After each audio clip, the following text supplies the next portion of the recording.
Assalamualaikum, jumpa lagi bersama saya Muhammad Faisal Amin di channel Identik. Video ini merupakan episode pertama mengenai materi expert system. Saya akan memperkenalkan diri saya terlebih dahulu. Nama saya Muhammad Faisal Amin. Profesi saya sebagai software engineer sejak 2008, instruktur IT training sejak 2012, serta menjadi dosen sejak 2014. Software yang bisa saya kembangkan seputar aplikasi web, AI, serta aplikasi bisnis. Untuk melihat profil lengkap saya bisa mengunjungi LinkedIn yang tertera di sini. Ini adalah portofolio saya. Saya pernah mengajar maupun mengembangkan software di beberapa instansi ini. Yang pertama kita akan membahas dulu tentang Introduction Expert System. Apa itu Expert System?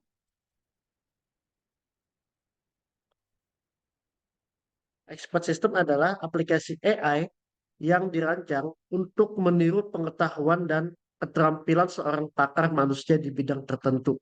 Nah, jadi sebenarnya expert system ini merupakan wujud dari aplikasi AI atau artificial intelligence, kecerdasan buatan.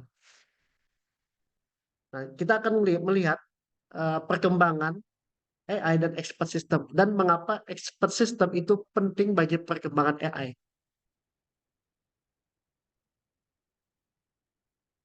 Kalau kita lihat dari history AI dan expert system, ada 4 rentang waktu yang sangat penting. Yang pertama adalah eh, birth of AI, the rise of AI, unfulfilled promise, dan yang terakhir nanti expert system teknologi. Kita akan bahas satu-satu. Periode yang dikenal sebagai Dark Age atau zaman kegelapan dalam sejarah AI merujuk pada rentang waktu antara tahun 1943 hingga 1956. Selama periode ini, dunia mengalami Perang Dunia Kedua, dan kebanyakan penelitian di bidang komputasi fokus pada kebutuhan militer. Meskipun ada beberapa kontribusi penting pada bidang komputasi, namun fokus utama tidak pada pengembangan kecerdasan buatan. Beberapa peristiwa penting di zaman ini meliputi pada tahun 1943, model matematika neuron oleh Warren McCulloch dan Walter Pitts. Mereka mempublikasikan makalah tentang model matematika untuk neuron dalam otak. Meskipun tidak langsung terkait dengan AI, konsep ini menjadi dasar bagi perkembangan jaringan saraf neuron di masa mendatang. Kemudian di tahun 1945, proposal mesin Turing universal yang dicetuskan oleh Alan Turing. Nah, dia mengajukan konsep mesin Turing universal. Alan Turing mengajukan konsep mesin Turing universal. Meskipun ide ini masih lebih terkait dengan konsep komputasi umum, kontribusi Turing menjadi dasar untuk mengembangkan komputer dan AI.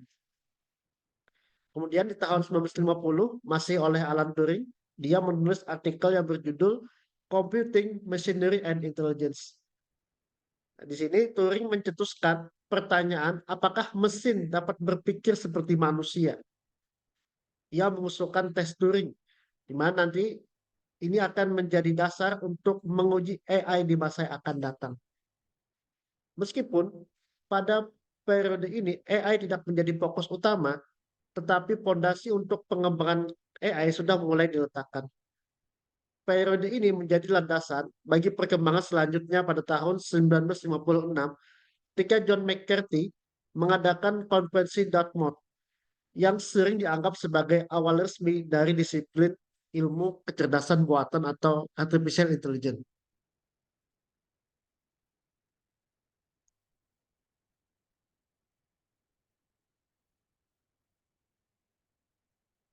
Nah, pada rentang waktu ini ya di tahun 1956 sampai akhir 60-an disebut dengan era harapan besar dalam AI. Ditandai dengan optimisme dan ambisi besar terkait potensi pengembangan AI. Periode ini dimulai dengan konvensi Dartmouth pada tahun 1956 yang diadakan di Dartmouth College dipimpin oleh John McCarthy, Marvin Minsky, Nathaniel Rochester, dan Claude Shannon. Konvensi ini sering dianggap sebagai titik awal resmi AI sebagai disiplin ilmu. Nah, di konvensi ini mereka merumuskan tujuan-tujuan ambisius dalam mengembangkan program komputer yang dapat meniru kemampuan manusia. Kemudian pengembangan program AI awal. Pada awal 1960-an, beberapa program komputer AI dikembangkan, termasuk logic theories oleh Alan Newell dan Herbert A. Simon. Logic theories adalah program pertama yang dapat membuktikan teorema matematika. Kemudian pengembangan bahasa pemrograman AI. Pada periode ini, bahasa pemrograman seperti Lisp atau Lisp Processing dikembangkan. Lisp menjadi bahasa yang sangat terkait dengan pengembangan program AI dan masih digunakan dalam beberapa sistem kecerdasan buatan hingga sekarang. Kemudian proyek mesin translation. Proyek-proyek seperti Johnston IBM pada pertengahan 50-an mengeksplorasi kemungkinan menerjemahkan bahasa antara manusia dan mesin. Meskipun hasilnya terbatas, ini membuka jalan untuk pengembangan sistem penerjemah otomatis yang lebih canggih di masa mendatang. Pandangan optimistis terhadap masa depan AI. Ilmuwan dan peneliti di bidang AI penuh harapan terkait kemungkinan membangun mesin cerdas yang dapat menyelesaikan masalah seperti pemahaman bahasa alami, pengenalan pola, dan planning atau perencanaan. Meskipun era ini dipenuhi dengan harapan besar, pada akhirnya kemajuan AI tidak secepat yang diharapkan. Beberapa kendala muncul, seperti ketidakkemampuan komputer pada saat itu untuk memproses jumlah data yang cukup besar, dan kurangnya pemahaman tentang kompleksitas pengolahan bahasa alami. Hal ini akhirnya menyebabkan munculnya periode yang dikenal sebagai AI Winter di pertengahan hingga akhir 70-an, di mana minat dan dana untuk penelitian AI menurun. Periode selanjutnya yaitu periode akhir 1960-an hingga awal 70-an disebut sebagai janji yang tidak terpenuhi. Karena pada saat itu terdapat harapan besar terkait perkembangan AI yang kemudian tidak dapat direalisasikan sejalan dengan ekspektasi. Beberapa faktor dan kendala pada periode ini menyebabkan perkembangan AI tidak sesuai dengan harapan awal. Beberapa dampak dan kendala tersebut melibatkan, yang pertama tentu adalah ekspektasi yang berlebihan. Pada awalnya, terdapat harapan yang berlebihan terkait dengan kemampuan AI. Beberapa pemikir dan peneliti berharap bahwa komputer akan segera dapat menyelesaikan tugas-tugas seperti pemahaman bahasa alami, pengenalan pola, dan pemecahan masalah yang rumit. Nyatanya, AI pada waktu itu masih berkutat pada game dan masih menjadi eksperimen di lab. AI belum dapat menyelesaikan masalah pada dunia nyata. Kendala berikutnya adalah kendala komputasi dan sumber daya. Mesin komputasi pada periode tersebut memiliki keterbatasan daya komputasi dan penyimpanan yang signifikan. Komputer pada masa itu jauh dari kecanggihan komputasi yang dibutuhkan untuk menangani masalah AI yang kompleks. Kemudian, kendala berikutnya adalah kesulitan dalam representasi pengetahuan. Kesulitan mewakili pengetahuan secara eksplisit dalam bentuk yang dapat dimengerti oleh komputer. Ini juga merupakan kendala. Menciptakan sistem yang dapat memahami dan menggunakan pengetahuan manusia dengan baik ternyata rumit daripada yang diprediksi sebelumnya. Faktor berikutnya adalah keterbatasan algoritma. Algoritma dan metode yang digunakan pada periode tersebut belum dapat mengatasi secara efektif kompleksitas masalah AI. Pemahaman tentang cara terbaik untuk membuat mesin belajar dan beradaptasi masih terbatas. Kendala berikutnya adalah krisis keuangan. Pada awal 70-an terjadi krisis ekonomi dan pengurangan dana di banyak proyek penelitian. Penelitian di bidang AI seringkali tidak mendapat dukungan finansial yang memadai. Kemudian faktor berikutnya adalah kritik dari masyarakat dan komunitas akademis.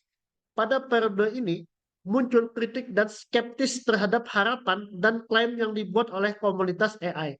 Beberapa menganggap bahwa visi mengenai kemampuan AI itu tidak realistis.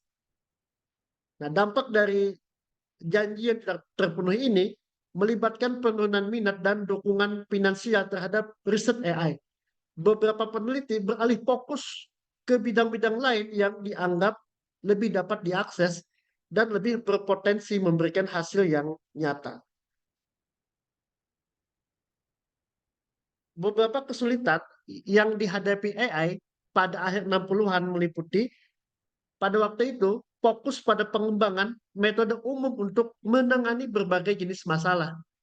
Penelitian dalam AI pada waktu itu hanya fokus pada pengembangan metode umum untuk menangani berbagai jenis masalah. Program awal seringkali memiliki sedikit atau bahkan tidak ada pengetahuan khusus tentang domain masalah yang dihadapi.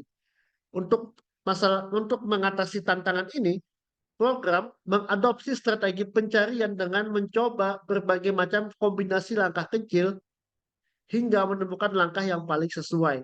Meskipun metode ini berhasil untuk masalah tertentu seperti gap, terdapat kesalahan dalam asumsi bahwa dengan meningkatkan program ini, mereka akan mampu menyelesaikan masalah dunia nyata. Kemudian masalah berikutnya adalah banyak masalah yang coba diselesaikan oleh AI terlalu luas dan terlalu sulit. Tugas khas AI pada waktu itu adalah misalnya membuat mesin penerjemah. Nah, misalnya proyek dari Dewan Riset Nasional AS, mereka mendanai terjemahan makalah ilmiah Rusia setelah peluncuran satelit buatan pertama yang bernama Sputnik pada tahun 1957. Awalnya, tim proyek mencoba mengganti kata-kata Rusia dengan bahasa Inggris dengan menggunakan kamus elektronik. Namun ternyata proses terjemahan membutuhkan pemahaman umum tentang subjek untuk memilih kata yang tepat. Tugas ini ternyata terlalu sulit. Pada tahun 1966, semua proyek terjemahan yang didanai oleh pemerintah AS dibatalkan.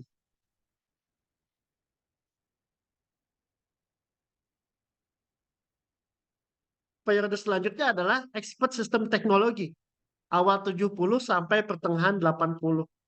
Nah, mungkin perkembangan yang paling penting di era ini adalah kesadaran bahwa domain masalah untuk mesin cerdas atau untuk AI harus cukup dibatasi. Hal ini membuat teknologi expert system mengalami perkembangan pesat dan menjadi kunci keberhasilan dalam dunia AI. Nah, sebelumnya uh, orang sudah mulai pesimis dengan perkembangan AI. Expert system ini merupakan aplikasi pertama yang sukses ya dari dunia lab ke dunia nyata dan mulai digunakan oleh masyarakat untuk memecahkan masalahnya. Sistem pakar atau disebut sebagai expert system memainkan peran penting dalam memecahkan masalah yang memerlukan pengetahuan dan keahlian spesifik dari seorang pakar manusia. Nah, berikut ini adalah beberapa aspek kunci yang menandai keberhasilan teknologi expert system. Yang pertama, tadi sudah kita sebutkan ya, kesadaran bahwa domain masalah untuk AI harus dibatasi. Kemudian pendekatan berbasis pengetahuan. Expert system berfokus pada pemanfaatan pengetahuan yang dikumpulkan dari ahli manusia dalam bidang tertentu. Pengetahuan ini diwakili dalam bentuk aturan-aturan dan fakta-fakta yang digunakan untuk membuat keputusan. Kemudian bahasa pemrograman khusus, bahasa pemrograman seperti Lisp atau Lisp Processing dan Prolog, Programming in Logic, menjadi populer dalam pengembangan expert system. Bahasa-bahasa ini mendukung representasi dan manipulasi pengetahuan yang lebih baik, memungkinkan pengembangan sistem pakar atau expert system yang lebih kompleks. Berikutnya adalah inferensi berbasis aturan. Expert system menggunakan teknik inferensi berbasis aturan untuk mengekstrak pengetahuan dari basis pengetahuan dan menerapkannya pada masalah yang dihadapi. Aturan-aturan ini berfungsi sebagai panduan dalam proses pengambil keputusan. Kemudian penerapan expert system dalam berbagai bidang. Nah, ini merupakan salah satu aplikasi AI pertama yang sukses gitu ya. Sehingga optimisme terhadap bidang ini kembali hidup. Teknologi expert system teknologi expert system berhasil diterapkan dalam berbagai bidang, termasuk di bidang kedokteran, keuangan, manufacture, teknik, dan seterusnya. Contohnya adalah sistem diagnosis penyakit misalnya dalam bidang perawatan medis yaitu MyChin. Kemudian expert system yang advance juga mampu menangani ketidakpastian yang ada pada pengetahuan dan data. Mekanisme seperti aturan-aturan dengan tingkat keyakinan atau certainty factor diterapkan untuk mengelola ketidakpastian dan pengambilan keputusan. Kemudian pertumbuhan perusahaan dan investasi. Keberhasilan implementasi expert system membawa dampak positif pada pertumbuhan industri dan perusahaan di bidang AI. Banyak perusahaan dan lembaga yang mulai berinvestasi kembali dalam penelitian dan pengembangan expert system. Sukses dalam Kemudian sukses dalam kompetisi dan aplikasi dunia nyata. Expert system yang sudah kita sebutkan tadi seperti MyKin untuk diagnostik penyakit dan dendral misalnya ya, untuk analisis kimia, sukses dalam kompetisi dan mendemonstrasikan keberhasilan aplikasi teknologi ini dalam penyelesaian masalah nyata. Nah, jadi MyKin itu salah satu contoh expert system untuk pengolahan penyakit, dendral itu untuk expert system untuk analisis kimia, itu sukses di pasaran gitu ya. Nah, ini cikal bakal AI dipakai di dunia nyata. Nah, untuk materi video kali ini sampai di sini, kita sambung nanti di part yang kedua. Terima kasih bagi kawan-kawan yang sudah menontonnya sampai selesai. Sampai jumpa lagi di video berikutnya. Terima kasih.